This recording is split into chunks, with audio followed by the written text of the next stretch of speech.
The Fred Allen Show. Brought to you by Ipana Toothpaste for the smile of beauty, Sal Hepatica for the smile of health.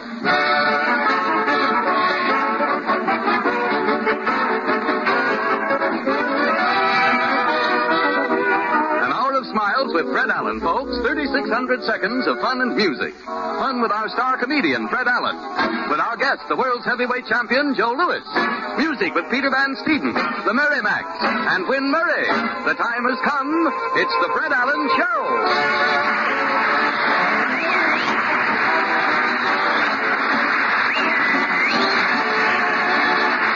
Hold your hats, folks. Here we go again. The overture is Wham! Here we go.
I give you our star comedian. Good evening, and now, ladies and gentlemen, I give you our star announcer. Good evening. Now, ladies and gentlemen, I give you our star maestro. Good evening, and now, ladies and gentlemen, I give you our star comedian. Good evening. Now, wait a minute. This is where I came in here. And now, ladies and gentlemen, I give you our four-star news of the week. The Ipana News presents The World in Review.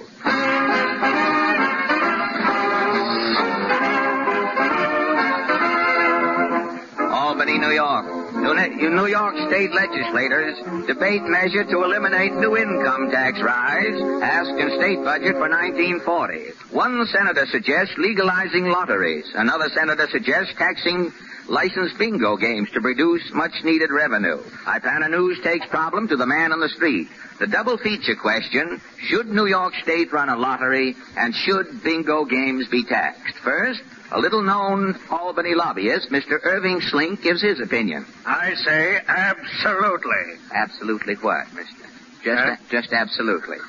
You think, then, that, you think that New York State should legalize lotteries? Lotteries, bingo, slot machines, and the numbers racket. My plan covers everything. Oh, you have a plan up at Albany, have you? If I put over the Slink plan, the state's finances will operate 100% on a gambling basis. Well, how do you mean? Well, with the system today, the state just comes around and grabs your taxes, right? Right. The taxpayer ain't got a chance. And with the Slink plan? The state sends a man around. Yes. You tell him how much your tax is. Yes. And he tosses you for it.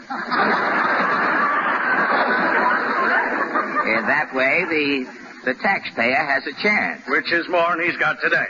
Well, thank you, Mr. Irving Slink, for lobbying for your hobby. Say, which way is the Hudson River, friend? Oh, are you catching the night boat to Albany, are you? No, I'm skating back. You're a skating enthusiast? No, it's a publicity stunt for the Slink plan.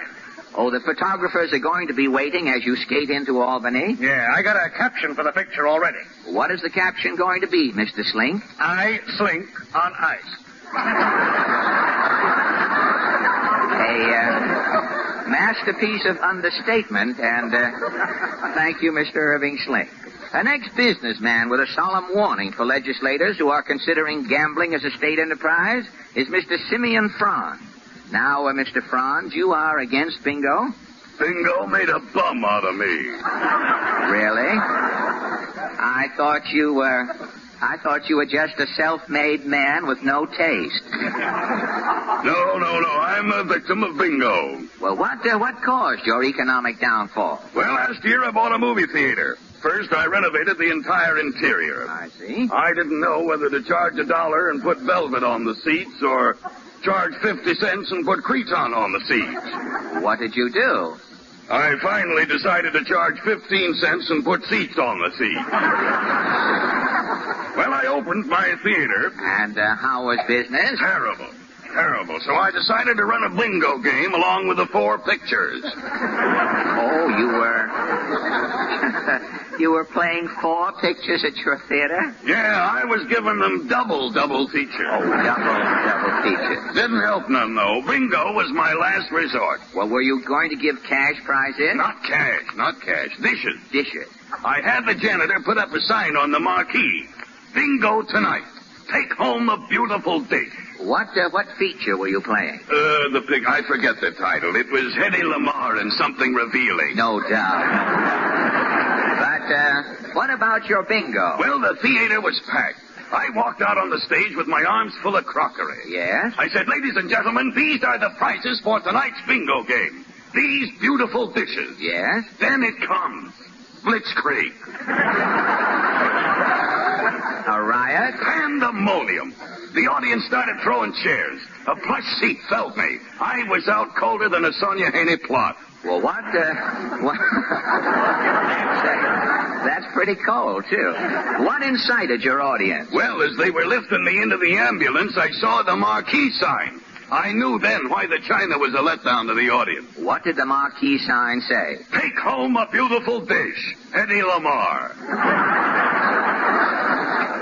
And that's why you think bingo cannot be a success in this state, Mr. Franz? Yeah, nothing can be a success without Hedy Lamarr. You've got something there, Mr. Franz. I wish I did have, brother. You certainly expressed the sentiments of millions, and thank you, Mr. Simeon Franz. Even if New York State did legalize a giant lottery and was able to balance its budget, the losing taxpayer cannot benefit, and the winner will be out of luck, too. Ipana News shows why the lottery winner today cannot win. The scene, the Philbert Wentz apartment in New York City. It is early morning. Mr. Wentz enters. Lily! Oh, Lily! Yes, Robert? Did you see the morning paper? No, Phil. The lottery results are out. Yeah? Yeah. Say, what's the matter with you? You're shaking. Well, look at this. Where? The winner of the New York State lottery is... Philbert Wentz. Yeah, it's me. I win the lottery, Lily. We're rich. Oh, boy. How much do you win? Well, I can't read the figures. My head is swimming. Ooh, hey, if that's the landlord, give him a hot foot. Yeah. I'll open the door. Okay. Good morning, Mr. Philbert Wentz. Yeah, I'm Philbert Wentz. Congratulations, Mr. Wentz. Thanks. You won first prize in the state lottery. I know. I just seen it in the paper. I'm from Albany. Here's your check for $100,000. Thanks, Bud. Good day, Mr. Wentz. Hey, now, get a load of this. Get a load of Philbert. Gee, $100,000. Hey, call up the project and tell them that I'm out. Oh. Now, don't go for sight, Philbert. I don't care.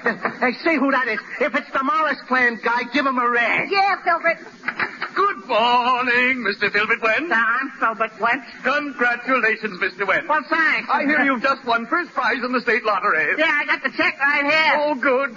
I'm from the Federal Income Tax Department. The federal... Yes, the tax on $100,000 unearned income of 33 1/3% is $33,333.23. Yeah, I got I'll take that $100,000 check, and here is our check for the balance. Well, I'll be... No doubt. Thank you, and good day, Mr. Wentz. Well, that points me up. I win 100 G's to the... Oh, you still got plenty left, So you Philbert. bet I have. Hey, did you phone yet? No. Call up the project and tell them I'm out. Now, what is... Hey, who's this? I'll see.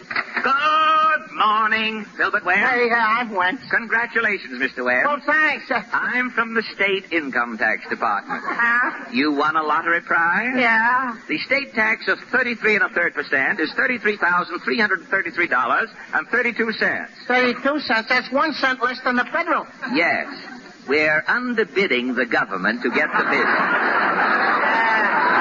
Yeah, you mean I'm getting the business. That is a matter of opinion. I'll take that $66,000 check, and here is our check for the balance. Well, I'll be a... Thank you, and good day, Mr. Webb. Well, I still got a third left. Did you call up the project? Yeah, tell him you're out. And how I'm out. I don't get that. Who is this?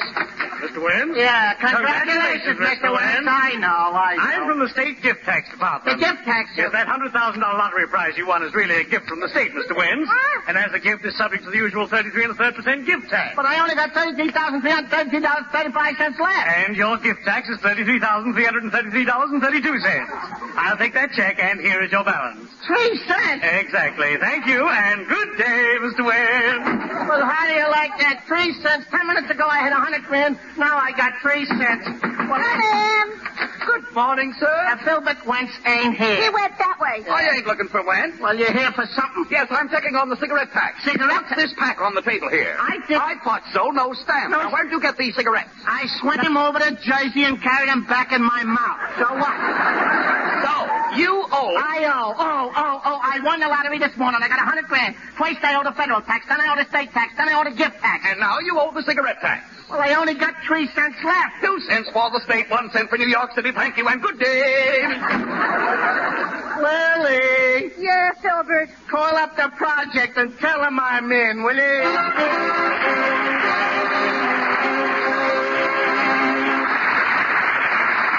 you. And now, ladies and gentlemen, the Macs who are merry by name as well as by nature, -1, arise to vocally scuttle for us Robert E. Lee.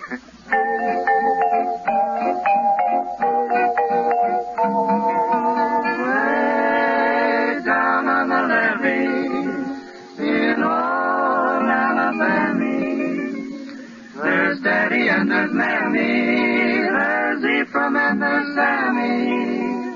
On a moonlight night you can find them all. While they are waiting, the banjos are syncopating. What's that they're saying? What's that they're saying? While they keep playing, I'm humming and a swaying. It's the good ship, Robert E. Lee, that's come to carry the cotton away.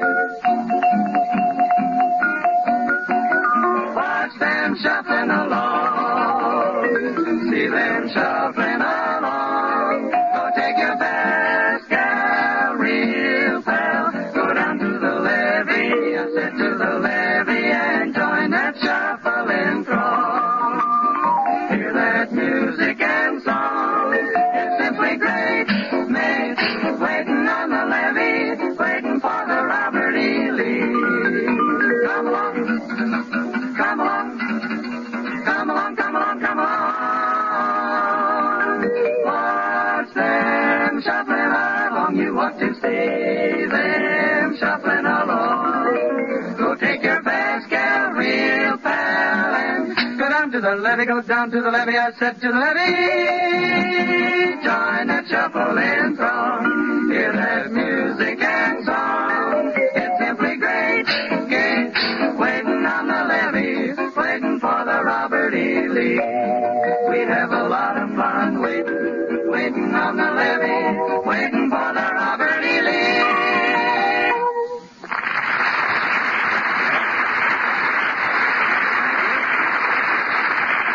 Thank you. Now that mental telepathy and thought transference are on the upbeat, ladies and gentlemen, I see no reason to hide my light under a bushel any longer. For the benefit of the skeptics, I shall choose a partner here at random, and through sheer willpower, make him tell me what I'm thinking. Now, this gentleman over here, would you mind, please? Not at all. Thank you. Have you ever taken a part in a demonstration of this kind before?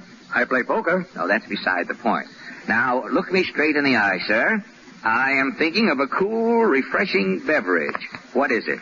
Beer. No, that's what you're thinking. No. Ginger ale was my answer. Now, this time, I'm thinking of a green vegetable. Spinach. Broccoli. But we're getting better. Now, sir, I'm thinking of a toothpaste. Ipana. Amazing, isn't it, Harry? Well, no, I think it's quite natural for him to say Ipana, Fred. After all, Ipana is America's largest selling dental. And you know, ladies and gentlemen, that Ipana has to be mighty good to warrant such popularity. It couldn't have come about if Ipana merely cleaned and brightened teeth. It happened because Ipana, when used with massage, helps benefit gums as well. Don't ever forget this important dental fact.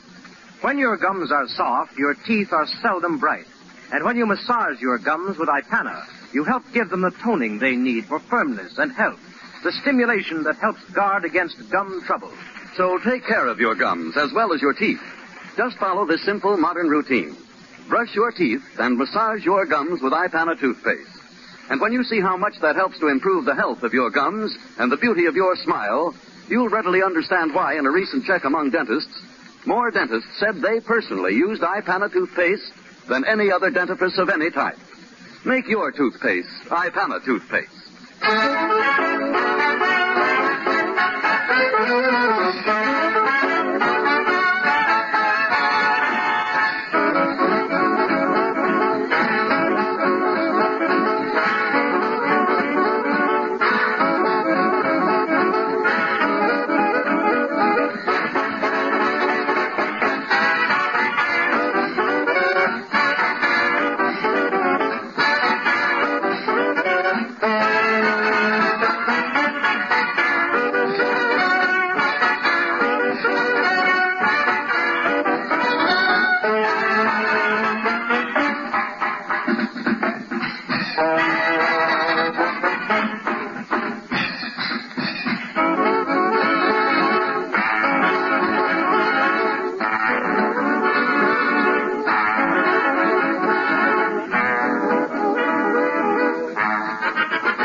In the Mood, played for you by Guy Lomsteeden and his Royal Rhythmadians. You got to fix up the end of that, Peter. It tangles up there at the finish. You notice that? Have it fixed up for you. Do vulcanize the end of it, I guess that's it. And now, ladies and gentlemen, our guest star tonight. Excuse me, Mr. Allen. Yes, Portland. Well, I just got a letter from Mama. Well, our guest star isn't here at the moment. I'll take this up with you now until he see if he shows up a little later. You just got a letter from your mother, you said? Yes. Well, Mama, where is she? Mama went to Florida. She goes every winter. She go really? Say, I hear they had a cold wave down south last week. Did your mother mention it? Well, I don't think so. I've got her letter right here. What does she say? It says, this hotel is comfortable. I have a room with smudge pot, very reasonable. A room with a smudge pot. Well, it can't be cold. That's the usual thing. Now, she says, this is the only winter resort where you can leave your hotel and be back in an hour with a sunbird and chilblains. Back in an hour. That's good service. Does your mother say anything about the cold there? Have you noticed that? Yes. Now, her last line says, I hear they are putting alcohol in the Gulf Stream to keep it from freezing. Alcohol in the Gulf Stream. Well, and that's the finish? Yes. It says, heaven bless you and keep you from your loving mother. Well, I guess she'd be very happy if it worked out that way. That was all very nice, Portland, except for one thing. What? Well, every time we mention anything on this program, somebody seems to start writing letters. Now, I don't want the whole of Florida after me tomorrow. Well, can't you make an announcement like they do in pictures? Say, that's a good idea. I'll do it right away. Ladies and gentlemen, the Florida used for the purpose of the preceding cold jokes is a fictional Florida, and any resemblance to any Florida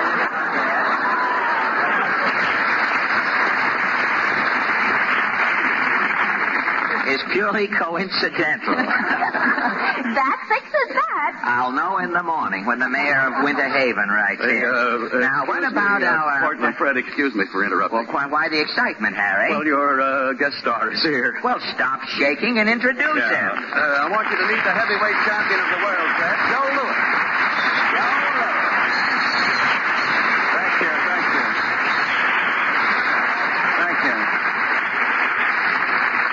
Well, good evening, Joseph. Just call me Joe, Fred. Yes, sir, Joe. Thanks. It certainly is a pleasure to welcome the world's heavyweight champion here for a social call. Thank you, Fred. You know, if you were here on business, Joe, I'd be just about passing New Rochelle now. Don't worry, Fred. I just dropped in for a little talk. Well, fine. Now I can speak freely. Say, how about giving us a little advance dope on your fight with Arturo Godoy a week from next Friday night? I would be glad to, Fred. Well, first about your condition. Now, how do you feel? I feel fine, Fred. I've been in training 7 weeks. In training 7 weeks. You know, I think it might interest our listeners, Joe, to hear how you condition yourself so expertly for a championship contest. You follow a regular daily routine? Yes, Fred. I get up at daybreak and start out on the roadway. Well, how far do you run? I do 6 miles every day. 6 miles. You know, it takes Glenn Cunningham a month and a half and 6 track meets to run as far as you do every morning. Well, what time do you get back to camp? About 8:15. I get a rub down and goes back to bed for a couple of hours. What time do you get up again for your breakfast? Around 10:15. And what do you eat? You run pool on a dozen eggs? Or grab off a brace of fried swine or some little tidbit? No, I just eat a regular breakfast, fruit, cereal, and eggs. And then what happens? You don't go back to bed again after breakfast, Joe? No, I just loaf around the camp, read the mail, and maybe listen at the radio, Victrola. Oh, you play the Victrola? You don't shoot pool or anything like that? Billiards around there? I sure don't. And you play the Victrola, you say, too. Do you like, confidentially, Joe, do you like swing music? I sure do. You're a canvas cutter, huh? Say, I hope Godoy isn't a jitterbug, too. You two fellas might forget yourselves, shake hands at the bell, and say greetings, gate, and shag around or two. We're not fighting at Roseland, Fred.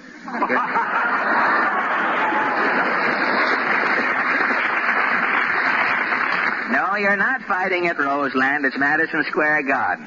But tell me, Joe, how long do you relax after your breakfast? Till my wake-up start at 3 o'clock. All right, now it's 3 o'clock. The camp visitors and newspaper men are assembled. Your sparring partners have made out their wills. Now what happens? First, I warm up shadowboxing for about 5 minutes. Then I start boxing. So how long does an average sparring partner hold up? Do most of the boys last through your entire training period? Some do. Some of the other boys keep coming and going. Coming and going, huh? Well, what is the shortest time any sparring partner has ever stayed? Well, one fella come to camp one day with a valet, a chauffeur, and a walking cane. And what happened? He boxed a half a round, then he went right out again with his valet, a chauffeur, and walking cane. Well, at least he wasn't lonesome leaving, was he? About, tell me, how many pounds do you lose during a workout, Joe? About 4, but I gained some of it back by the next day. And how many pounds will you lose during a fight? It depends on how long the fight goes. In 10 rounds, I'll probably lose 6 or 7 pounds. 6 or 7 pounds in 10 rounds. Your opponents probably gain a few pounds since they naturally would weigh more with lumps.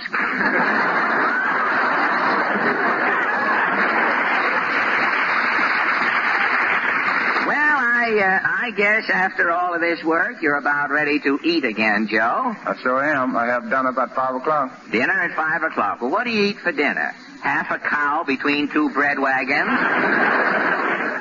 No, just a simple meal. Soup, steaks, and salad. Well, what do you do after dinner now? Relax again? Yeah, sometimes I turn on the radio. The radio, huh? Have you any favorite programs? I always listen to your show, Fred. Well, that's fine. And I also listen to Jack Benny. Oh, that's not so good. Say, tell me, how come you listen to Benny? Well, Rochester's a friend of mine.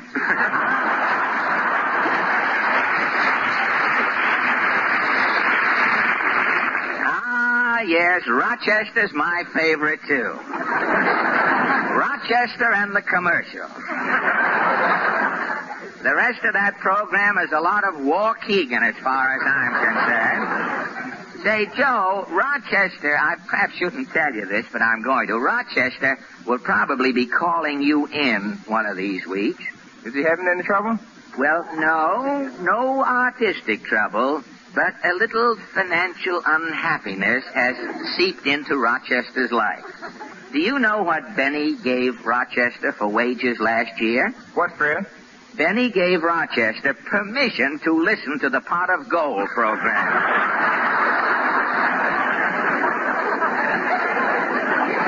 But enough about Stingy Benny. I just mentioned him to tighten up the script at this point. Now, what time do you call it a day at camp, Joe? I go to sleep about 10 o'clock. About 10 o'clock. From daybreak to 10 o'clock. You certainly put in a full day. You know, most people think a fighter gets paid for just doing a half hour's work every few months.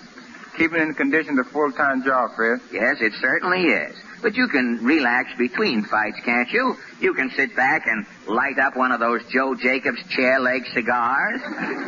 No, Fred. I never smoked or taken a drink in my life. You've never smoked or taken a drink in your life. Well, that should certainly be an inspiration to every kid around the country who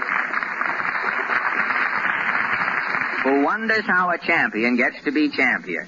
Yes, Fred. Clean living pays, and I'm trying to set a good example. Well, you certainly are accomplishing a lot, Joe. You've not only been a credit to your profession, you've done a whole lot to reawaken the public's confidence and interest in boxing. Now, tell me, are you going to take a vacation after next week? No, Fred. This year I got 4 fights. I don't expect to be out of training at all. Well, have you made any plans for the future? Do you want to retire undefeated like Sonny? I'm too young to worry about retiring, Fred. I just go along fighting from year to year. Yes, Joe, and you've done more for still life on the canvas than Rembrandt.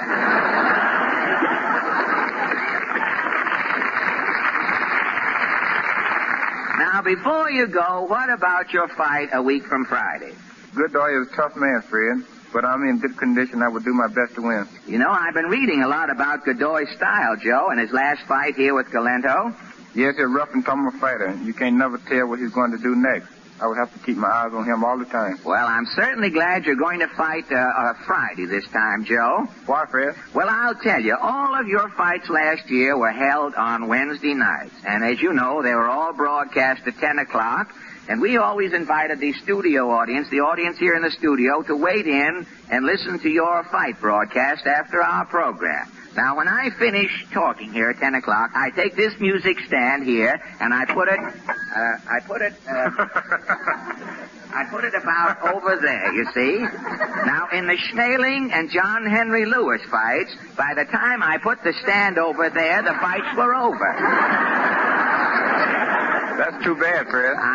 Yes, it is. I missed both of those fights. Now, in the Galento fight, I put the stand over there and had a chance to sit down. Throw that out, Fred.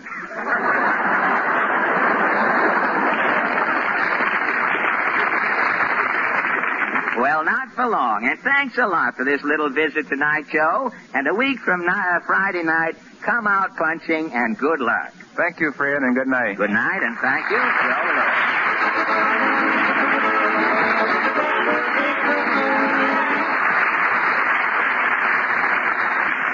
Thank you. And now Miss Wynn Murray, the Melba of Jackson Heights, has been requested. Wynn just stood up and 17 people sat down. There was nice of you, Wynn.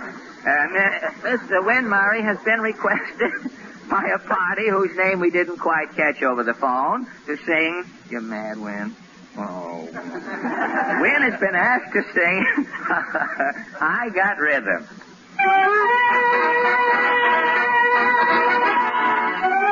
I got rhythm, I got music, I got my man who could ask for anything more. I got daisies in green pastures, I got my man who could ask for anything more. Old man trouble, I don't mind him, you won't find him round my door. I got starlight, I got sweet dreams, I got my man who could ask for anything more, who could ask for anything more. Days can be sunny with never a sigh. Don't need what money can buy. Birds in the trees sing their day full of song. Why shouldn't we sing along? I'm chipper all the day, happy with my lot.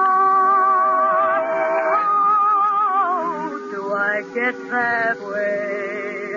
Look at what I've got.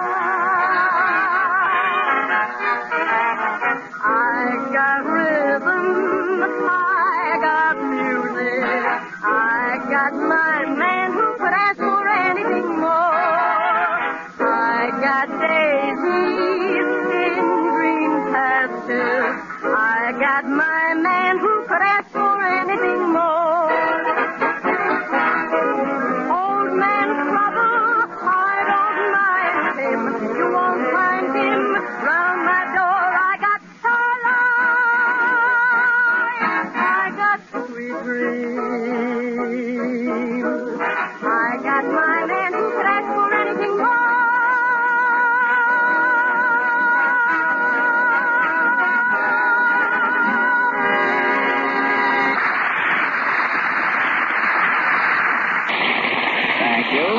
My scouts tell me that whilst I was relaxing in my ivory tower, ladies and gentlemen, stark realism jimmied its way into our program. So at this juncture, we plunge into our own three-act version of Two Men and a Girl. Act one, a boudoir. Dear, I don't know. With a nice figure and pretty hair and good clothes, I should be a lot more attractive than I am. I wonder if it could be my smile. Act two, a dentist's office. Well, I believe that the keynote of all beauty is a lovely smile. And a completely attractive smile depends not only on clean, bright teeth, but on firm, healthy gums as well. Act three, the stage of the Fred Allen Show. And that, ladies and gentlemen, is why Ipana toothpaste is so highly recommended. Because when used with massage, Ipana not only cleans and brightens your teeth, but it also helps give your gums the exercise and stimulation they need to keep them firm and healthy, and to help guard against gum trouble. So stop at your druggist's tomorrow for an economical tube of Ipana toothpaste. That is the first easy step on the road to firmer gums, brighter teeth, and a more attractive smile. Remember that a survey conducted by a famous national magazine recently reported this. More dentists personally use Ipana toothpaste than any other dentifrice of any type. Now make their choice your choice. Tonight, get a tube of Ipana toothpaste.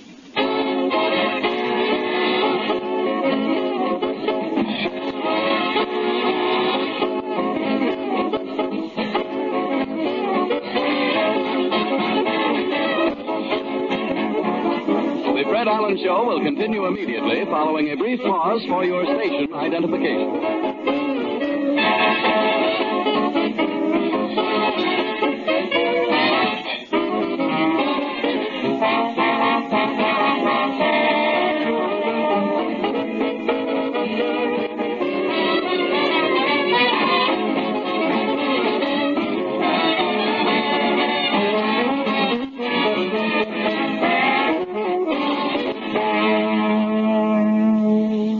Now, ladies and gentlemen, the question of the week. This is Mr. and Mrs. Average Man's Round Table, where three persons selected from our audience are invited to give their opinions on a question that concerns some prominent issue of the day. These little sessions are entirely unrehearsed. Fred takes his place now at the round table where he meets his fellow debaters for the first time. Are you ready, Fred? Yes, Fred, Harry. Well, that shows you what radio will do to you. I don't even know who I am anymore.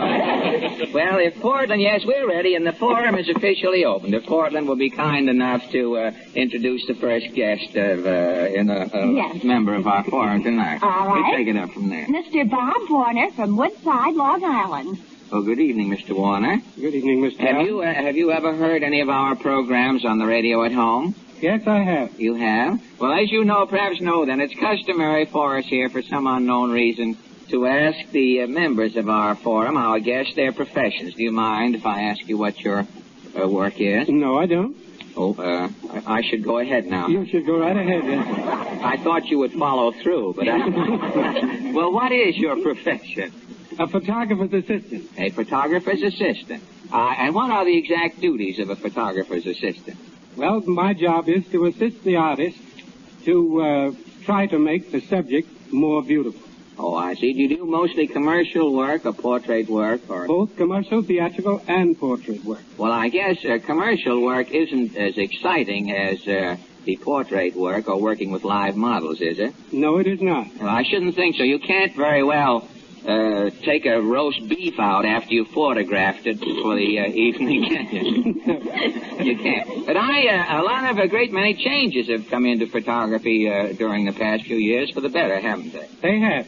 I remember years ago getting your picture taken used to be a sort of an ordeal. You went to the photographer and he clamped one of those things in the back of your head And then he disappeared under a black sheet, sort of a bit of Pittsburgh linen that always hung off the back of the camera. He disappeared under there. The next thing you heard, the guy said, watch for the little birdie. A hand came out, and he squeezed a bulb that looked like the bladder in a basketball. And the sitting was over. And 2 weeks later, when you got your picture, you looked as though you had just been getting over an attack of embalming fluid.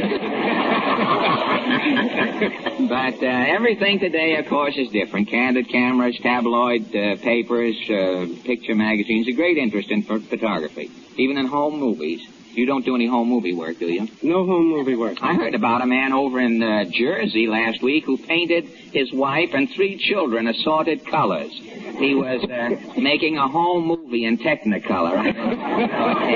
Well, thank you a lot, Mr. Warner, and welcome to our little word barbecue. Portland? All right. Miss Joan Fry from New York City. Well, good evening, Miss Fry. Good evening, Mr. Allen. Pardon me, I didn't mean to step on your lap. But, may I ask your profession? I'm a professional crocheter. A professional crocheter? Mm-hmm. How is business? So-so? Business is wonderful. Business is wonderful. Well, I'm happy to hear that. Do you, I could say that you and I have something in common. We both keep people in stitches. Do you crochet, Mr. Allen? No, I haven't come to that yet. The way I'm going, it's only a matter of time. Where do you teach crocheting? Do you have a school, or is it for some company? No, I work at the Spool Cotton Company. Oh, the Spool Cotton Company. You teach knitting, too? No, we prepare the designs. Part of my job is to take the patterns that are done by the designers, and then we check them, find out how much thread is used, and how long it takes, and prepare them so that they can be put into books for the public to use. Oh, I see. I was hoping that you taught knitting. I was going to ask you to have a short talk with Portland before you left. Oh, I can knit, too. You can knit? Well, I wish you would talk to her. She started to make me a turtleneck sweater last year, and when the thing was finally completed, we found out there were no holes in the ends of the arms. If she'd crocheted it, she would have been much better. Much better. Well, the turtleneck, too, hung down around my stomach. So I finally came to the conclusion that that was a sarong with legs, and I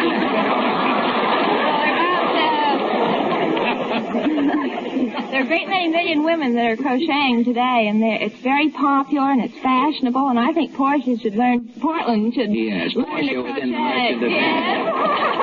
You can't do much knitting with a pound of flesh. Well, thank you, Miss Fry. And now, Portland. Mr. Sam Wright from Jersey City, New Jersey. Oh, good evening, Mr. Wright. May I ask your business or... I'm a clerk in a delicatessen store. Well, clerk in a delicatessen? Yes, sir. Then I'm not the first ham you've had to deal with. Well, thank you. We've eaten up quite a bit of time here, and I believe that brings us to our question, doesn't it, Portland? Uh-huh. I'd like to take up the delicatessen business with you, Mr. Wright, at length sometime, probably when we get through there. I'd like to discuss it with you. But that brings us to our question. Tonight, we take up something that concerns every man in America today. The subject is women's millinery. Now, during the past few years, we have seen women's hats go from the sublime to the pediculous. Women have worn about everything on their heads but the kitchen sink, and we feel that it finally is time that something be done. Now, our question tonight is, what about the present-day millinery trend? Do you think women are going too far? Now, Mr. Warner, what do you think about women's hats? Well, I think they're very funny. You do think that for comedy purposes they're accomplishing quite a lot? I do. You think that women are going too far with the styles? Much too far. It's time they go back to good old sane millinery. Huh? Good old sane millinery and without hats. And without hats. Are you married, Mr. Warner? I am, sir. Oh, well, that might account for your... Well, thank you. Now, Miss Fry, how do you feel about women's hats? I think women's hats are grand. I think men's hats ought to be taken up, though. I think they're pretty bad. Well, now, wait a minute. As far as I know, the styles in men's hats haven't changed for 25 years. They're still wearing those... They buy a hat and wear it for 25 years. Not the same hat. Will you take women's styles? Now, wait, I'll show you. We're still wearing those derbies around here. The picture Snow White came out, didn't it? It wasn't now 3 months when 90% of the women around town were wearing those dopey hats. Now, I suppose Grapes of Wrath just came out. The next thing we see in the spring, all the women will be wearing old straw hats. The Ma Jode model will be the next thing. I think something should be done about it. I'm with Mr. Warner. How do you feel about it, Mr. Rye? Well, I think the millinery line with the creators of the fashions, according to the individual lady's face and contour, the funny-looking hats sometimes become them. You think that... A woman has a surrealist face. One of those odd-looking hats might sort of fit her particular style of beauty. Yes, exactly. That's right. Well, there we have two of us against Miss Fry in the question of women's millinery. Our committee stands 2-1 then, and I feel that our discussion tonight will have no bearing on the spring styles, and I am sure that if all of the new hats worn in the Easter parade next April are laid end to end, they will get more laughs than all of the comedians in radio in the same position. The forum is adjourned. Thank you all for your kind participation.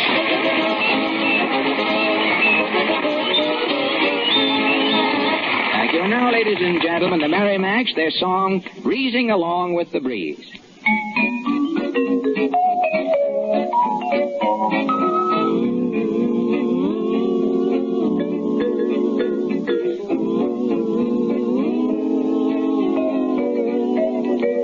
I'm just breezing along with the breeze, feeling the rain, roaming the sea. Like the birdies that sing in the trees, pleasing to live, living to please. The sky is the only roof I have over my head, and when I'm weary, Mother Nature makes me a bed. I'm just going along as I please, breathing along with the breeze. I'm breathing along with the breeze, trailing the rails as I please, roaming the beautiful sea. Like the birdies that sing in the trees, pleasing and living to please, living a life of ease. The sky is the only roof I have over my head, and when I'm weary, Mother Nature makes me a bed. Oh, I'm just going along as I please, breathing along with the breeze. Ooh, breathing along, ooh, with the breeze.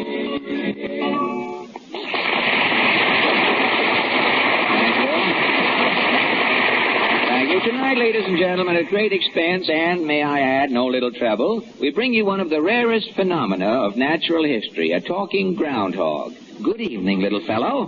Good evening. You'll have to excuse me if I'm a little nervous and confused tonight. Well, of course, a groundhog's first appearance on the radio. No, it isn't that. It's the weather that's got me so confused. I'm not supposed to come out to look for my shadow until this Friday. But a month ago, it was so warm I came out then. And what did I find? Santa Claus. It's all very confusing to me. Well, with the dew in California a couple of weeks ago and then this nationwide cold wave, it's pretty confusing to everyone. We don't know how to dress, and we don't know what minute we'll catch cold. Fortunately, there's no confusion about what to do at the first sign of a cold, is there, Harry? Oh, indeed, Fred. More and more people every day agree that sparkling Sal Hepatica helps fight colds faster. Because, ladies and gentlemen, in a recent impartial survey among physicians conducted by leading medical journals, it was found that 7 out of 10 physicians recommend a saline laxative when treating a cold. And Sal Hepatica is, we believe, the outstanding saline laxative in America. There are 2 very good reasons for this, which you can check with your own doctor. First, Sal Hepatica acts quickly, yet it is exceptionally gentle. And since the progress of a cold is quick, this greater speed of Sal Hepatica is especially important in fighting it. Second, Sal Hepatica also helps nature counteract the acidity that so often accompanies a cold. so you see, Sal Hepatica helps in 2 ways, and helps faster. Get an economical bottle of Sal Hepatica from your druggist before another day goes by. And always keep it on hand for quick cold-fighting service. Remember, for faster action in treating colds, take Sal Hepatica.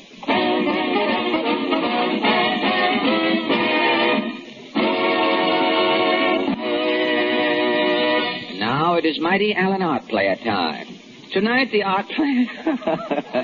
Tonight, one of the worst times, too, you can think. Tonight, the art players present another Hillbilly Court episode, ladies and gentlemen. It's called Mountain Justice. Oh, the judge saw his gavel was broken, so he didn't give a rap.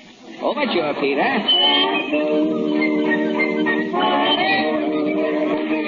Rise, Rubes. His Honor, Judge Allen. Order in the court. Order in the court. First case. Selina Hatch versus Felton Knapp. Charge. Operating the public nuisance. Selina Hatch here in court. Mad as a hen hawk and ready to swoop, Jed. What turned you again, Felton, Selina? Oh, 'tain't him, Jed. It's his goat. That goat's polluting the town of Possum Notch, causing ozone corrosion and property damage. Goats are might high, you say? Hi. He's a sinus menace, Jed. That goat's give every skunk in town an inferiority complex. Take so, Jed. Order in the court. Order in the court. Order in the court, Felton. Now, you say this goat's a nasal Mickey Finn, Selina? You don't think I'm wearing this burlap veil to be chic, Jed? Court ain't no luscious bead now. State your case, Selina. Well, I'm a zither teacher, Jed. Zither? That's one of them lap ukuleles, ain't it? Yeah. My only pupil, Pansy Crotty, lives next to Felton Knapp's shanty. Yeah. Well, every day I cycle on down to give Pansy her zither lesson, and when I park my cycle, Felton's goat comes nosing round my wheel. Well, what's this property damage you're charging here? Well, yesterday I got a new bicycle horn from Sears and Roebuck. 'Twas $4 FOB. FOB? Fastened on bicycle. Well, I come down Main Street tooting, cutting figure eights and... On the bicycle? Yeah. Lord, must look like Chautauqua was in town. Well, you give your zither lesson as usual? Yeah. I got back on my bicycle, raised my burlap veil, and there's a rancid note dominating the handlebars, and my horn is missing. Your horn is gone, huh? Jed, that goat ate my horn from bulb to honk. Now, stand down, Selina. I'm suing for damage to the car. Now, court will see you treated right. Stand down. Felton Knapp? Hold your nose, Judge. Here it comes. Phew, I should say so. That ain't all you, Felton. No, sir. I got my goat here, Judge. Come on out, Herman. Lord, open the window, somebody. Okay, Judge. Now, that's a little better. Don't help much, though. Wind should be from another way. Guilty or not guilty, and make it snappy, Felton. Not guilty, Judge. Quiet, Herman. Quiet. Hush up.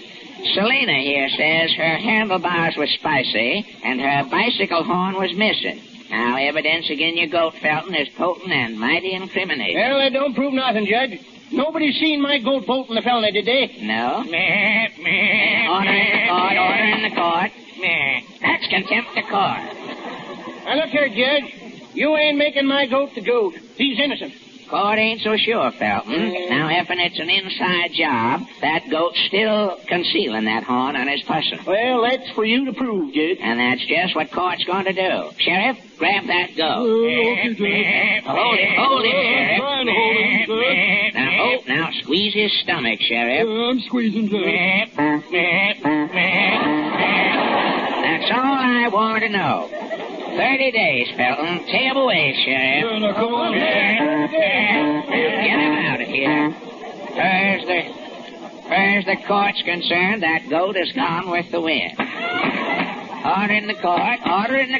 You, Selina. Next case. Rubes of Possum Notch versus Wilbur Paddy. And the charge is? Murder, Judge. Order in the court. That's the charge. You all hear it. Charge is murder.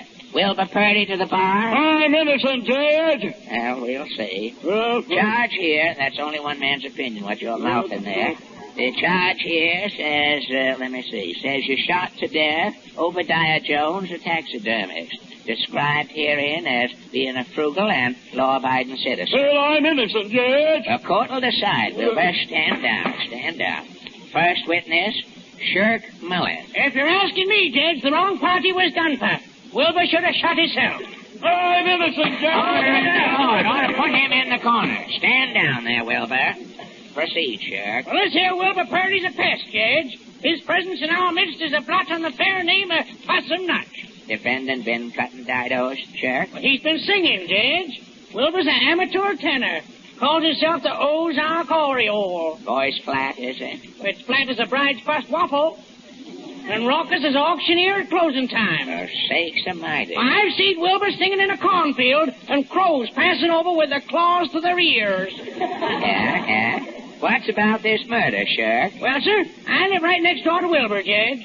Last night, long about 8 o'clock, Wilbur rattled my gate to cuff me for a glass of water. Not if you're wetting your neck to sing, he says. What'd he say to that? Save your wind to blow birds' eggs, he says. I'm singing for Obadiah Jones tonight, he says. I've been invited, he says.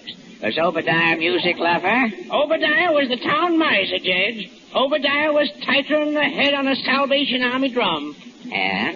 Well, guess that's that. After Wilbur barred the water, where'd you see him again? About an hour later, he come rushing into my yard. He was a-trembling. Yeah. He says, I just shot Obadiah Jones, he says, and with that, he starts singing the prisoner's song. Now, stand down, Shirk. Okie baby dokie. Yes, thank you. Next witness, Widow Jones. Back in circulation and not complaining, Judge. You fending off your grief, Widow? You can't fend what you don't feel, Judge. Ain't nothing gone out of your life? Nothing but the meanest man in Possum Notch. Obadiah Jones was tighter than the G-string on a mail order fiddle. Yeah. My life with Obadiah was one round of malnutrition. How'd you come to marry? Well, Obadiah was a taxidermist, Judge, and my hobby was saving stuffed doves. Stuffed doves? Yeah. By the time I had 40 doves, I had seen a lot of Obadiah. And one thing led to mating? Yeah. Obadiah thought I had money, and I thought I was going through life getting my dove stuff for nothing. Yeah? Well, when's your first suspicion Obadiah was cheap? On the honeymoon, Judge. Yeah. Obadiah showed me a timetable, put a cinder in my eye, run the water in the bathtub, and said, well, that saves going to Niagara Falls. Mighty cheap. Well, where'd you live? With my folks, till they went back to live with their folks. Then we moved into Obadiah's taxidermy shop. Must have been mighty spooky living there. Lord, I got to dreaming every night, and all my dreams was stuffed and had feathers onto them. Yeah? What'd you eat? Almost nothing, Jim. Why, for Thanksgiving, Obadiah come home with a sparrow and said, turkeys are sure running small this year. Kept cutting down, did he? Every day, Jed. I finally sent for Doc Hawkins. What did Doc diagnose? Doc said Obadiah was so cheap, he had the berry down to one berry. Lord, what was you eating then? Towards the end, for breakfast, we was drinking a quart of water. Yeah? For dinner, we'd split a yeast cake. For supper? For supper, we'd just sit around in a warm place and swell. Now, about the murder, Widow. That walking cat called Wilbur Purdy done it. Well, how come Wilbur, the whaler, was singing for your husband? Well, Obadiah must have gone potty from starving, Jed. All to once, he started inviting Wilbur Purdy over to sing for him. Were you present at Wilbur's recital? Not me, Jed. When I'd see him coming with his music and tuning fork, I'd take a walk. You took a walk the night of the murder, did you? Yeah. And when I come back, Obadiah was laying under a stuffed water buffalo dead. Oh, stand down. Thank you, Widow. Stand down. Wilbur Purdy? Standing by, but still innocent, Judge. You shot Obadiah Jones, Wilbur Purdy? Yeah, but I had my reasons, Judge. What reasons, Wilbur? Judge, for 20 years, everybody in Possum Notch has made my life miserable on account of my singing. Yeah? I've changed my religion 6 times until I've been hooted out of every choir in town. Yeah. Folks even give me money to audition for the major over the phone so they can hear the major hang up. Vocally, you ain't never heard a kind word. Not till the first time Obadiah Jones called me into his taxidermy shop and asked me to sing. Well, how did Obadiah look? He was pretty pale and thin, Judge. Yeah? He just slouched there and I sang, I think that I shall never see. Order in the court. What happened when you finished singing, Wilbur? Well, Obadiah said bravo, kind of weak-like. Lord, I was grateful, Judge. Yeah. For the first time in my life, I'd heard a kind word after my singing. Proceed. Well, 2 days later, Obadiah asked me in again. Was he looking any better? Worse, Judge. Worse.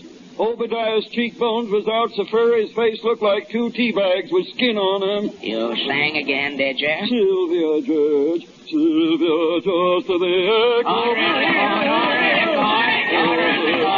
Well, how come you order in the court? How come you homicided Obadiah?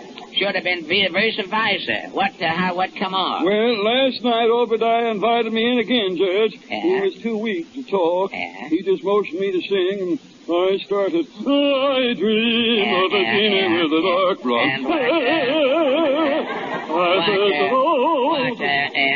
And Then the door flows open and Doc Hawkins come busting in. Yeah. I just got to the part with the light brown hair. Yeah. And Doc says, this is the cheapest dodge you pull yet, Obadiah Jones. You keep on doing this stunt and it'll kill you, Doc says. Did you ask Doc what stunt Obadiah was pulling? Yep, Doc told me and I seen red. Why? That skinflint warn't no music lover. No. He didn't want to hear me sing freeze. No. He weren't inviting me to hear Sylvia and I Dream of Jeannie neither. What then? Obadiah Jones was asking me to sing so's he could go without food. Go without food? That varmint was using my singing to spoil his appetite, Judge, and that's why I shot him. Justifiable homicide. Just to the echo. Court's adjourned and just in time.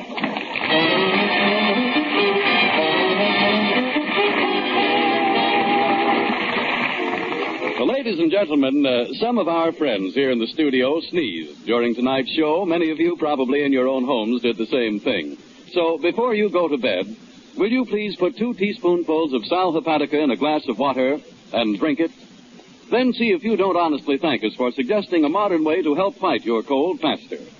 You can check the 2 reasons why sparkling Sal Hepatica does get after colds faster with your own doctor. First, Sal Hepatica is speedy, yet it's very gentle, and speed is mighty important in fighting a cold. Second, and just as important, this famous saline laxative also helps nature counteract the acidity that so frequently accompanies a cold. Remember, in a recent survey, it was found that 7 out of 10 doctors recommend a saline laxative in treating a cold. And Sal Hepatica is, we believe, America's outstanding saline laxative. So, for faster action against colds, get a bottle of gentle, quick-acting Sal Hepatica. Thank you, Harry. Now, before we tie a verbal string around tonight's bundle of fun, ladies and gentlemen, may we remind you that next Wednesday evening we bring you your Song of the Week. Meh, meh, meh, said the little goat. Meh, Wait a meh, minute, just a minute, Lanny. That's Said the Little Fox, isn't it? I'm the goat from the sketch. I'm taking an encore. Meh, Oh, I thought I'd get out of here. And our guest will be... Miss Margaret Mealick, the Western Union Telegraph soloist. Hear Miss Mealick swing a singlegram addressed to you next Wednesday. And music. This